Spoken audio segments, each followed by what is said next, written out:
오늘 같이 은혜 나누신 말씀 요한복음 11장 23절로 17절까지 부활에 관한 말씀을 하셨어요. 지금 이 말씀은 지금 누구한테 한 얘기냐면 예수님하고 마르다하고 둘 사이의 그 대화 내용인데, 지금 누가 죽었습니까? 나사로가 죽었어요. 나사로가 죽었는데 예수님께서 와서 좀 고쳐주십사 하는데도 일부러 안 가시고 계시다가 굳이 나사로가 죽은 다음에 가서 얘기를 하세요. 내 오라비가 다시 살리라. 내 오라비가 다시 살리라. 그랬더니 이 마르다가 뭐라고 얘기를 했냐면은 마지막 날 부활할 때 다시 살 줄을 내가 믿나이다. 그러니까 예수님께서는 내 오라비가 다시 살리라. 그랬더니 마르다가 뭐라고 얘기를 하냐면 마지막 날 다시 뭐 하라고요? 마지막 날 다시 살 줄을 내가 아나이다. 이렇게 부활을 얘기했어요. 이 얘기는 앞에 관한 이야기는 쭉 없었지만 이미 예수님께서 부활에 관한 이야기를 언제부터 하신 거예요? 오래전부터, 그 전부터 쭉 얘기를 하시는 거예요. 그러니까 이 마르다가 그걸 알고 있죠. 마지막 날 다시 부활할 줄을 내가 압니다 라고 얘기를 했어요. 그런데 사실 이 얘기는 자세하게 나와 있는 데가 어디가 자세하게 나와 있습니까? 요거는요 데살로니가 전서에 나와 있어요. 사실은 데살로니가 전서 4장 제가 잠깐 읽어드리겠습니다. 같이 한번 찾아볼까요? 데살로니가 전서 4장에 보시면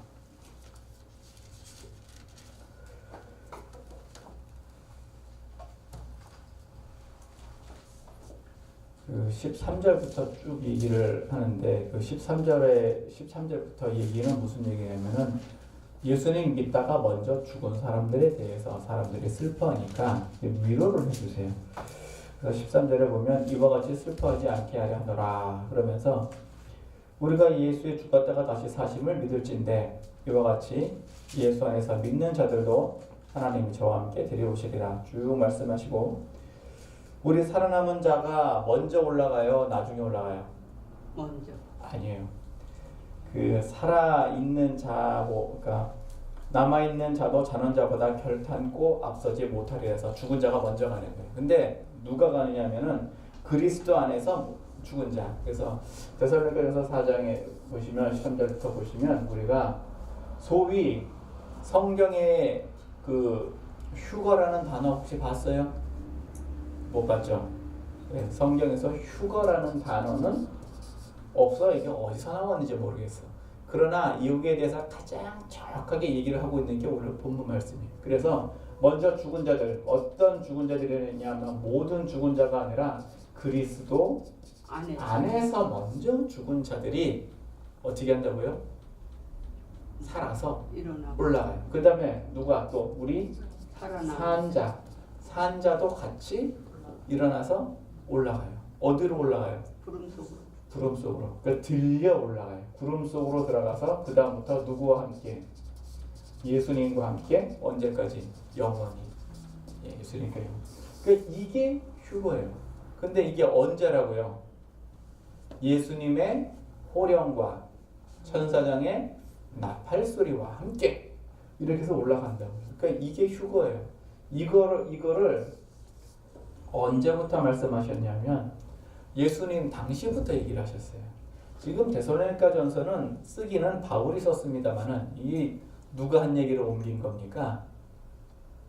예수님이 하신 말씀을 옮긴 거죠. 바울이 그냥 예수님은 아무 그런 말씀이 없었는데 자기가 지어내서 얘기했겠어요. 그게 아니고 이미 다 배운 거를 갖다가 다시 옮긴 거예요. 그래서 죽은 자와 산 자가 같이 그리스도 안에서 죽은 자가 그 다음에 산 자는 구름 속으로 예수 다 올라가가지고 그렇게 된다고 데살로니가 전서에 기록하셨어요. 여기 보면 마르다가 마지막 날 부활에는 다시 살 줄을 내가 아나이다 라고 얘기를 했는데 예수님께서 나는 부활이요 생명이니 나를 믿는 자는 죽어도 살겠고. 그래서 예수님이 뭐라고 하시냐면 나는 부활이고 그 다음에 생명이니 나를 믿는 자는 죽어도 살겠고 무릇 살아서 믿는 자는 영원히 죽지 아니하리라. 그러니까 나는 부활이요 생명이니 이렇게 말씀하셔가지고 죽어도 살겠고가 부활에 해당하겠죠. 예. 그러니까 나를 믿는 자는 죽어도 어떻게 하겠다고요? 살겠고 이건 부활이고 그 다음에 죽지 않고 나를 믿는 자는 영원히 살리라. 이거는 뭐예요? 이거는 생명이고, 예, 이거 생명. 이게 두 가지 이제 이해가 되시죠? 그래서 우리가 지금 가령 나 죽기 전에 예수님이 오신다 그러면은요, 나는 부활이겠어요, 생명이겠어요? 생명이겠죠. 근데 나 죽은 다음에 예수님이 오신다 그러면은요, 나는 부활이겠어요, 생명이겠어요? 부활이요. 나는 부활이죠. 예, 이제 그 차이가 이해가 되시죠? 이해가 되는 게 아니라 나는 부활이고 싶어요, 생명이고 싶어요. 생명이고 싶어요. 근데 이게 내 마음대로 돼요? 누구 뜻대로 되는 거예요? 이거는 하나님 뜻대로 되는 거죠. 그런데 생명에 동참하려면 거쳐야 될 게 있어요. 뭐를 거쳐야 돼요? 십자가. 고난을 거쳐. 이 고난은 어떠냐면 온 세상에 임하는 시험의 때라 그랬어요. 온 세상에 임하는 시험의 때. 그래서 첫째 나팔 불 때 무슨 일, 둘째 나팔 불 때 무슨 일, 셋째 나팔 불 때 무슨 일, 이런 것들이 다 어디서 오냐면요, 온 세상에 임하는 이 시험의 때예요. 이거를 면제받는 방법이 하나가 있기는 있어요. 뭐게요? 그 계시록에 그 2장부터 4장까지 쭉 보시면 교회가 7교회가 나오는데 그 중에 그 중에 갈라디아 아니죠. 그 중에 그죠. 빌라델비아 교회. 그 중에 빌라델비아 교회. 그 빌라델비아 교회는 적은 능력으로 내 이름을 배반치 않았어요. 이런 사람한테는 시험의 때를 면하게 해준다고 했어요. 그러니까 적은 능력으로 내 이름을 배반치 않는다. 능력이 적어요. 그런데 이제 예수님을 배반할 거냐 안 할 거냐, 거기 이제 딱 걸리는 거죠. 그래서 그 옛날에 봤는데 유튜브에 나온 그 어떤 영상을 봤는데 대단하더라고요. 이슬람에서 얼마 전 얘기예요. 몇 년 전 얘기예요.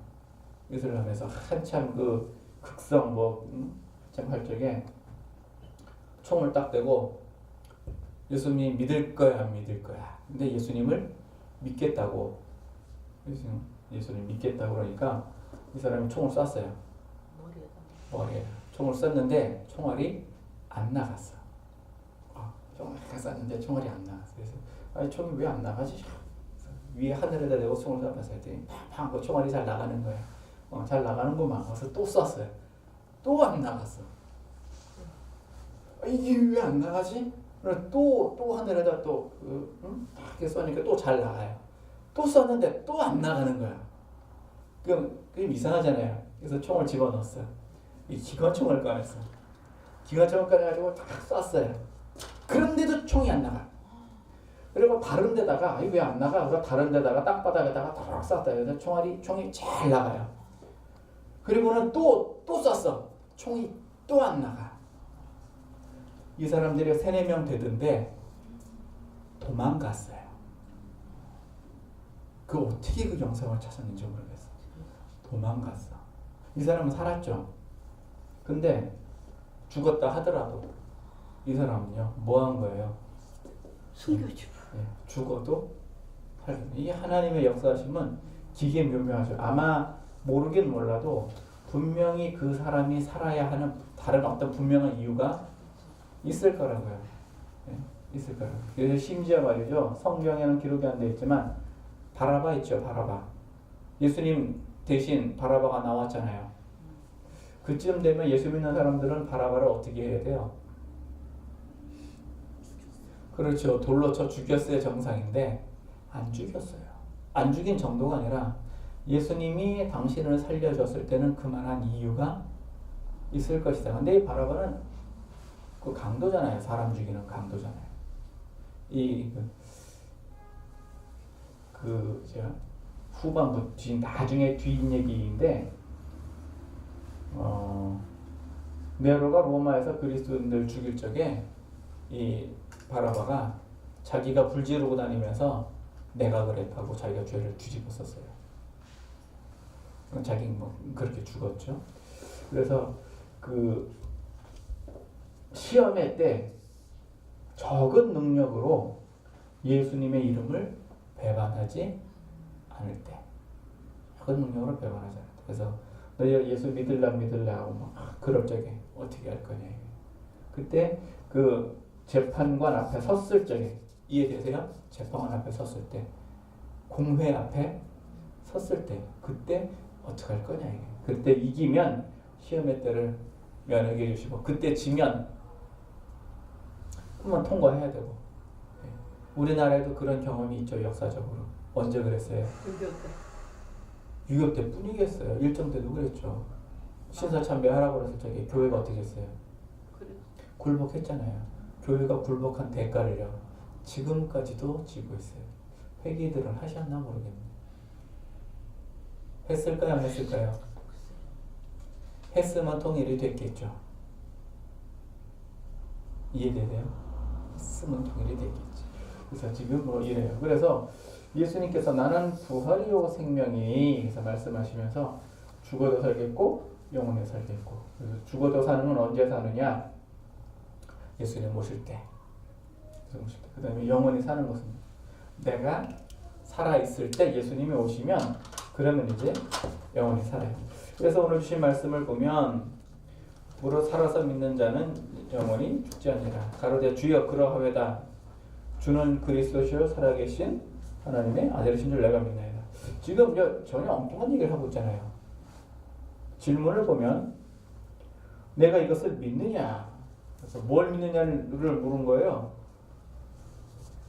이 부활과 생명에 대해서 믿느냐고 물어봤더니 주여 그러하외다. 그래서 1번 뭘 믿었어요?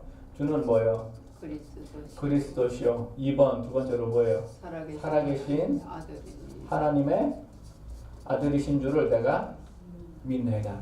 자, 우리가 예수님을 믿는다 그러면 뭐를 믿는 거예요? 이 두 가지를 믿는 거예요. 근데 우리는 대체로 예수님을 믿는다 그러면은요, 예수님을 아는 걸로 예수님을 믿는다로 이렇게 착각을 하는 경우가 있어요. 예수님을 안다. 어떻게 알아요? 한번 들었으니까 알지 뭐 영화에서도 봤고 많은 사람들이 얘기하고 교회에서도 얘기하고 목사님들이 다 예수님 얘기해요. 어떻게 얘기해요? 뭐 어떻게 있고 뭐로 됐고 십자가를 지시고 뭐 어떻게 있고 뭐 그래서 그거 말고 예수님이 그리스도라는 게 믿어지십니까? 아멘. 그럼 그리스도가 뭐예요?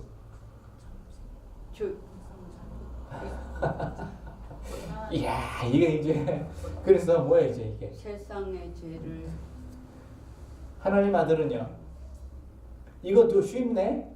예, 오히려 이게 쉽네. 그리스도 뭐예요? 그리스도가 그리스도란 뜻은 아니에요. 기름 부음 받은 자. 기름 부음 받은 자란 뜻이에요. 그리스도란 뜻 자체가 구원자는 예수가 구원이라는 뜻이고, 예수하고 여호수아하고 발음이 같은 거 아시죠? 네, 여호수아하고 예수하고 발음이 같아요. 다 조슈아야. 다 조슈아. 네, 근데 이제 내 백성을 그 백성을 자기 죄에서 구원하리라는 구원자라는 이름이에요. 그런데 그리스도는 기름 부음 받은 자라는 뜻이에요. 자, 기름 부음 받은 자, 이게 뭔 뜻이죠? 기름 부음 받았다는 게 왕 선지자. 그렇죠. 옛날에 물론 기름을 부어서 세운 사람들이 왕을 세우고 제사장 세우고 그리고 선지자를 세울 때 기름을 부어서 세웠어요. 지금은요, 이 기름이 뭐예요? 안수. 성령이죠, 성령.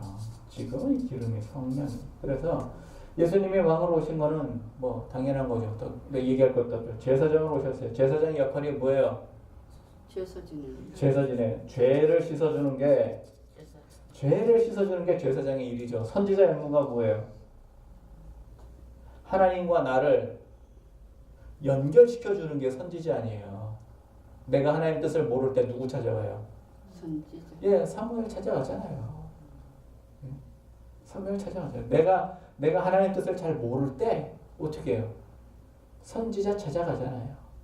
내가 눈이 어두워가지고 하나님 뜻을 너무 몰라. 그러면은요, 누가 찾아와요? 내가 찾아가는 게 아니라 선지자가 날 찾아와요. 그래서 나단이 다윗한테 가잖아요. 심지어 말이죠. 제사장이나 선지자가 없을 때 다윗이 제사장 옷을 입고 하나님 찾아가잖아요. 에봇을 입고 찾아가. 하나님 어떻게 하면 좋겠습니까? 찾아가요. 왕의 에봇 입으면 돼요, 안 돼요? 안 되죠. 근데 하나님이 봐줬어요. 왜 그럴까요? 간절한 마음이 있습니다. 그렇죠. 뭔가 결정하기 전에 누구한테 물어본 거예요? 하나님한테 물어봤잖아요. 뭔가 결정하기 전에 하나님한테 물어봤잖아요. 만약에 왕이니까 지가 스스로 결정해도 돼요. 누가 뭐라고 안 해요. 왕이니까. 그런데 왕이 스스로 결정 안 하고 하나님한테 물어봤잖아요. 그냥 갈 수가 없어서 제사장 입는 옷을 입고 갔어요. 죽을까 봐. 하나님이 기특하게 봐서 그냥 그거를 그냥 봐준 거죠. 그러니까 기름 부음 받았다 하는 것이 세상을 다스리는 왕. 이게 그냥 단순 왕이 아니잖아요. 하늘과 땅의 모든 권세를 어떻게 내게 주셨으니 그 권세를 예수님이 하나님한테 받았으니까 예수님은 누구한테 주신다고요? 우리한테 주신다고. 이제 우리한테도 권세를. 그러니까 전 세계 권세는 다 예수님이 받았고 우리는요. 그 뭐 지역적으로 나눠주겠죠. 뭐 10고울이 됐든 5고울이 됐든 지역적으로 주겠죠. 그래서 우리 제사장 죄 씻어주신 어디서? 십자가 위에서. 선지자 어떻게 해요? 하나님과 나를 중지하셨어요. 어떻게 중지하셨어요? 죄를 씻어서 하나님과 나 사이에 뭐를 없앴어요? 막힌 담을 없애버리죠. 그래서 이게 이제 성령이에요. 그러면 우리가 성령을 받았다는 것 자체가 무슨 의미예요? 우리도 뭐예요? 왕이고 제사장이고 선지자를 할 수 있어요, 없어요? 있다는 거예요. 이게 이제 완벽하게가 아니라 부분적으로나 시기적, 뭐 일시적으로나 이렇게 할 수가 있다는 거예요. 그래서 우리도 성령을 받았어요, 안 받았어요? 받았어요. 그러니까 주는 그리스도시오라고 하는 고백 자체가 내가 예수님을 믿어요라는 뜻이 아니라 이게 어마어마한 내용이 그 안에 뭐한 거예요? 그 안에 다 들어있는 거예요. 그 안에. 나도 왕이고 나도 제사장이고 나도 뭐예요? 선지자예요. 그러니까 종교개혁 당시에 만인 제사장설이 나오는 거예요. 만인 제사장설은 누구나 다 뭐하는 거예요? 누구나 다 제사장이에요. 그래서 내 죄를 씻을 때 누구한테 고백해요? 하나님. 그러죠. 천주교는 이거 인정 안 합니다. 그래서 죄 씻을 때 누구한테 고백해요? 신부한테 고백하죠. 그 고해성사라는 걸 하죠. 기독교는요. 하나님한테 바로 가는 거예요. 왜? 예수님께서 십자가에서 이미 모든 죄를 한 번에 다 사하셨으니까. 그래서 고백하고 싶어요. 선지자, 우리 하나님 아버지를 뭐라고 불러요? 아버지라고 부르잖아. 아버지라고. 예수님도 아버지라고 불렀는데 왜 우리도 아버지라고 부르나? 우리도 아버지인 거예요, 이제. 그래서 구약에서는 언약을 통하여 하나님이 백성을 뭐로 삼으셨냐면은 그 구약에서 언약을 통하여 하나님이 백성을 뭘로 삼으셨냐면 신부로 삼으신 걸로 예를 들어 설명했어요. 그런데 신약에서는 예수 그리스도의 피로 뭘 삼았어요? 그때부터는 이제 자녀로 삼으셨어요. 그래서 자녀. 그 신부는 계약이 깨지면 그걸로 뭐 한 거예요? 그걸로 끝나요. 계약이 깨지면 그걸로 끝나. 그래서 요즘은 주례도 없이 결혼식 한다고 하더만 이 큰일 나는 거예요. 왜냐하면 그게 절대 그렇지가 않아요. 주례가 묻잖아요. 신랑 누구는 뭐 아플 때나 슬플 때나 기쁠 때나 힘들 때나 어려울 때나 어쩌고저쩌고 뭐 부인을 사랑하고 하겠습니까? 네, 그럼 신부를 이렇게 묻겠습니다. 어쩌고저쩌고 아끼고 존경하고 뭐 머리가 퍼플이가 되고 어쩌고저쩌고 하겠습니까? 그 뭐라고 거기서 네라고 얘기하잖아요. 그래서 주검지처인 거예요. 그래서 결혼한 사람은요. 하나님과 사람 앞에 계약한 사람은 절대로 깨면 안 돼요. 근데 요즘은 주례도 없이 그냥 해. 서약을 하겠다는 거예요, 안 하겠다는 거예요? 대충 이해가 되시죠? 예, 서약을 하겠다는 거예요, 안 하겠다는 거예요? 이게 안 하겠다는 얘기거든요. 이게 그렇게 해서 서약을 한 사람하고 서약 안 하고 그냥 사는 사람 이게 다르단 말이에요. 그래서 우리가 지금 하나님을 믿는다 그러면 두 가지예요.